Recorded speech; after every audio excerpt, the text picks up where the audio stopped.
Definisi sains dalam Islam. Secara umumnya, sains boleh didefinisikan sebagai ilmu yang dihasilkan melalui kerapan, yaitu analisis dengan menggunakan panca indera. Sains juga boleh diartikan sebagai uraian secara sistematik tentang fenomena terjadinya alam semesta. Sedangkan sains dalam Islam ialah sains yang berkonsepkan tauhid. Sains dalam Islam tunduk kepada prinsip-prinsip yang ditetapkan Allah melalui Rasul-Nya. Sains juga dalam Islam tunduk kepada Al-Quran. Ciri sains dalam Islam menurut Ghoslani. Yang pertama itu memandang Tuhan sebagai pencipta dan pemelihara alam semesta. Yang kedua, tidak membatasi alam semesta pada ranah materi saja. Yang ketiga, melibatkan tujuan pada alam semesta. Yang terakhir yaitu menerima tertib moral bagi alam semesta. 10 hal yang tidak bisa disebut sebagai sains dalam Islam menurut Munawar Ahmad Anis. Yang pertama itu sains barat yang dilabeli Islam. Reduktif paradigma tauhid menggabungkan semua pengetahuan dalam sebuah kesatuan organik, menyalahi zaman, terlalu didominasi metodologi tertentu, terfragmentasi atau terpisah-pisah, ketidakadilan, sempit, ada yang tidak relevan secara sosial, bacolims, dan kesektaan. Sains dalam perkembangannya menurut Al-Quran.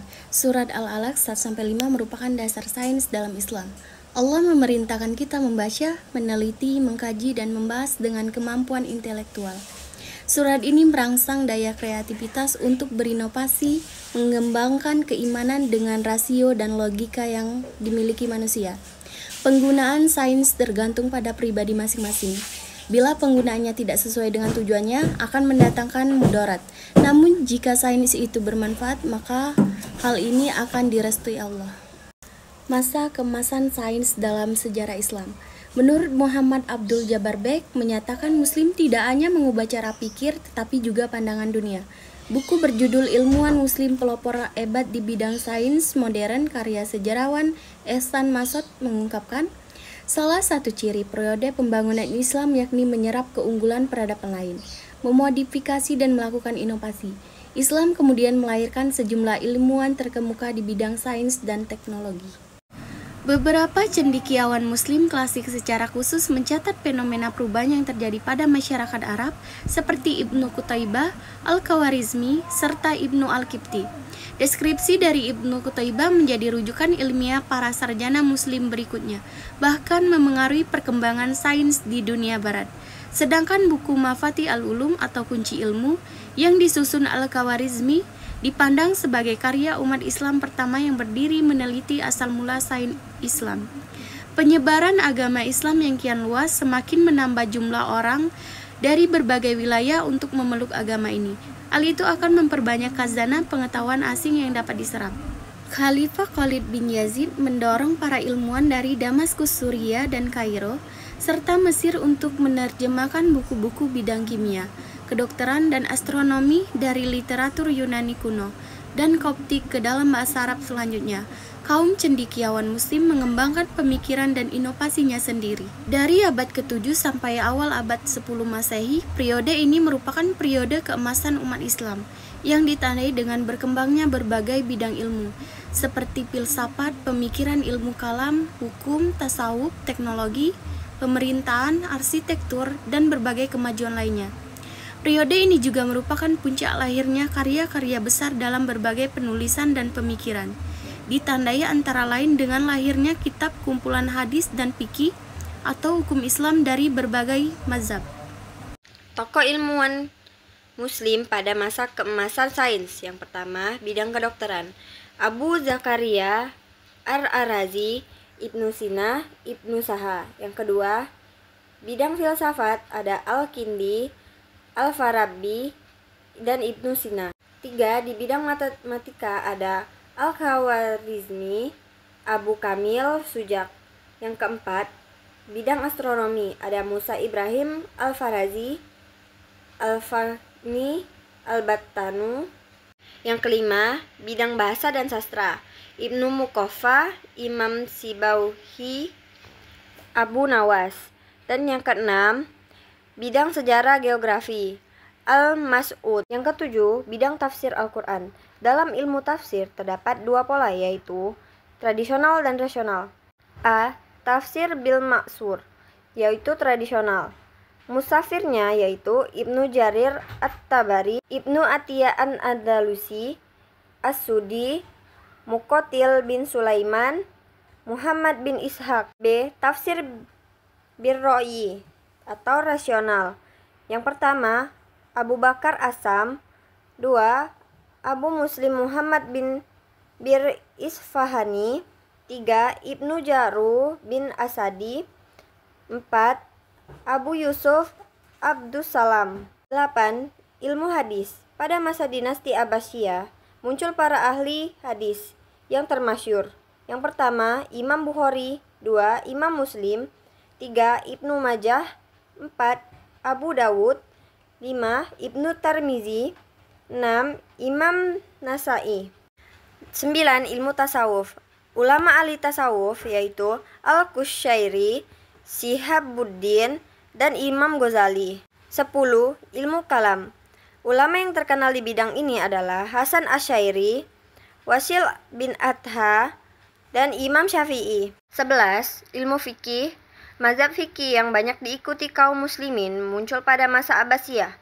Yang pertama, Imam Abu Hanifah. 2. Imam Malik. 3. Imam Syafi'i. Dan yang terakhir, Imam Ahmad ibnu Hambal. Pendidikan sains yang relevan dengan ajaran Islam. Ajaran Islam juga mencakup tentang pendidikan sains yang notabene adalah ilmu yang berguna bagi kehidupan dunia manusia. Tetapi di sini ilmu sains yang dipelajari haruslah bertujuan untuk mencerdaskan kehidupan bangsa, menyejahterakan umat, mensyairkan ajaran-ajaran agama Islam. Tidak dibenarkan apabila ada orang Islam yang menuntut ilmu pengetahuan hanya untuk mengejar pangkat, mencari gelar, dan keuntungan pribadi. Dalam bidang pendidikan, khususnya pendidikan agama Islam, dalam sains seperti ini sangat diperlukan untuk mewujudkan kaum pelajar yang benar-benar memahami konsep sains dalam Islam, sehingga mereka tidak memiliki keraguan dan ketakutan untuk mempelajari sains. Jadi, secara jelas, konsep sains dalam Islam akan menghasilkan kesempurnaan pemahaman sains dan mendatangkan kenikmatan kehidupan duniawi dan ukhrawi yang tentunya diidam-idamkan oleh semua orang yang beriman. Selain itu, buah manis dari konsep sains Islam adalah akan melahirkan ilmuwan-ilmuwan Islam yang nantinya akan membangkitkan semangat kaum muslimin dalam bidang ilmu pengetahuan. Dasar pendidikan sains dan teknologi yang ada dalam Al-Quran dan hadis. Islam mendorong umatnya untuk selalu berupaya mengembangkan sains seperti tercantum dalam Quran Surat Al-Alaq ayat 1-5. Kebangkitan dalam bidang ilmu pengetahuan di kalangan umat Islam baru muncul di abad modern, tahun 1800 sampai sekarang. Sejalan dengan itu, umat Islam mulai mengkaji secara seksama terhadap ayat-ayat Al-Quran yang ada hubungannya dengan perkembangan ilmu pengetahuan. Menurut Quraish Shihab, ia mengatakan bahwa membahas hubungan ilmu pengetahuan dengan melihat. Misalkan, adakah teori realitas atau bahasan tentang angkasa luar? Ilmu komputer tercantum dalam Al-Quran, tetapi yang lebih utama adalah melihat adakah jiwa ayat-ayatnya menghalangi kemajuan ilmu pengetahuan atau sebaliknya. Serta adakah satu ayat Al-Quran yang bertentangan dengan hasil penemuan ilmiah yang telah mapan. Dengan kata lain, meletakkannya dengan sisi sosial psikologi, bukan pada sisi perkembangan ilmu pengetahuan. Baik, selanjutnya saya akan menjelaskan prinsip-prinsip dasar sains dalam Islam. Nah, jadi sains dalam Islam adalah sains yang tumbuh dan berkembang dalam pandangan hidup Islam. Dengan pengertian ini, Islamisasi sains pada dasarnya adalah sebuah proses untuk menempatkan sains dalam kerangka pandangan hidup Islam, yaitu World Wide of Islam. Untuk memahami sains dalam pandangan Islam, perlu dipahami terlebih dahulu nih makna alam sebagai objek ilmu sains. Jadi, menurut Huygens mengatakan bahwa terdapat dua jenis alam di dalam pandangan hidup Islam, yaitu alam syahadah, alam indrawi, dan alam gaib, yaitu non-indrawi. Nah, alam syahadah ini adalah alam yang bisa dipersepsi oleh indera, seperti manusia, hewan, tumbuhan, air, benda mati lainnya, serta keseluruhan langit dan bumi. Alam jenis ini juga dapat diketahui melalui pengalaman atau penyelidikan manusia dengan menggunakan sarana akal dan panca inderanya. Lalu yang kedua ada alam gaib, yaitu non-indrawi. Alam gaib ini adalah alam yang tidak dapat dipersepsi oleh indera manusia, seperti malaikat, jin, setan, iblis, surga, neraka, alam kubur, hari kebangkitan, dan lainnya.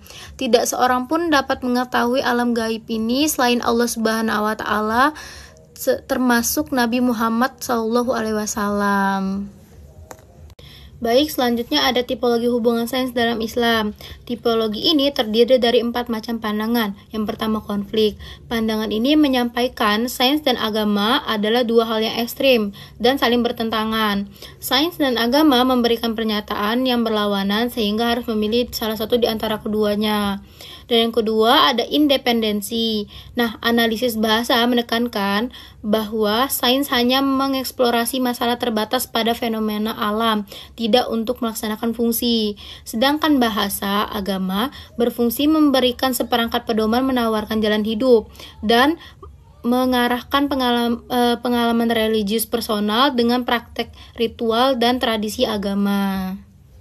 Yang ketiga, dialog. Pandangan ini menawarkan hubungan antara sains dan agama dengan interaksi yang lebih konstruktif daripada pandangan konflik dan independensi.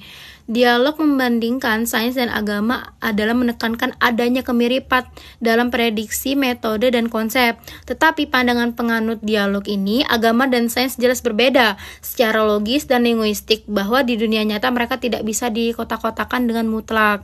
Yang keempat, ada integrasi.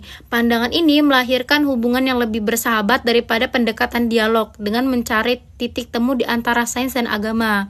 Sains dan doktrin-doktrin keagamaan sama-sama dianggap valid dan menjadi sumber koheren dalam pandangan dunia. Lalu ada penciptaan alam semesta dalam hubungan sains dan Islam. Ini mempunyai 4 pandangan. Yang pertama itu konflik. Nah, pandangan konflik oleh kalangan ateis mengatakan bahwa keseimbangan gaya pada alam semesta menghasilkan kondisi yang kondusif bagi kehidupan dan kecerdasan.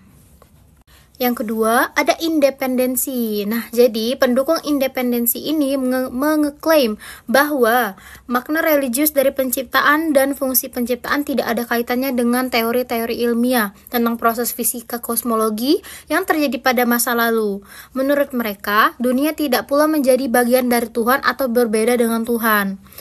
Lalu yang ketiga ada dialog. Nah, pendukung tesis dialog ini mengatakan bahwa sains memiliki perkiraan dan pertanyaan-pertanyaan batas yang dapat dijawab sendiri oleh sains. Maka, untuk menemukan jawaban atas pertanyaan sains itu, mereka menggunakan tradisi keagamaan yang memberikan kontribusi penting terhadap kemajuan sains tanpa merusak integritas sains itu sendiri. Nah, yang terakhir yaitu ada integrasi. Pendukung tesis integrasi ini merespon masalah kosmologi ini dengan korelasi yang lebih dekat antar kepercayaan keagamaan dengan teori ilmiah daripada yang dilakukan oleh pendukung tesis dialog. Gagasan mereka bahwa Tuhan benar-benar mengontrol semua peristiwa penciptaan yang tampak oleh manusia sebagai kebetulan dan didefinisikan sebagai tantangan pemikiran bagi manusia bahwa segala sesuatu terjadi menurut perencanaan yang sangat terperinci dalam kontrol Tuhan. Nah, dan materi terakhir yaitu pertemuan iman dengan sains. Jadi, ada 2 dorongan yang memandu teologi Kristen sehingga dapat bertemu dengan sains. Dan dorongan tersebut juga mungkin dirasakan para pemikir Islam. Dorongan yang pertama adalah dorongan yang bersifat inheren dalam iman untuk mendapatkan pemahaman lebih mendalam. Sedangkan dorongan yang kedua adalah dorongan ajaran agama dan tujuan sains untuk menuju kebenaran. Baik, mungkin itu saja materi yang dapat kami jelaskan dan kami sampaikan. Kami ucapkan terima kasih. Assalamualaikum warahmatullahi wabarakatuh.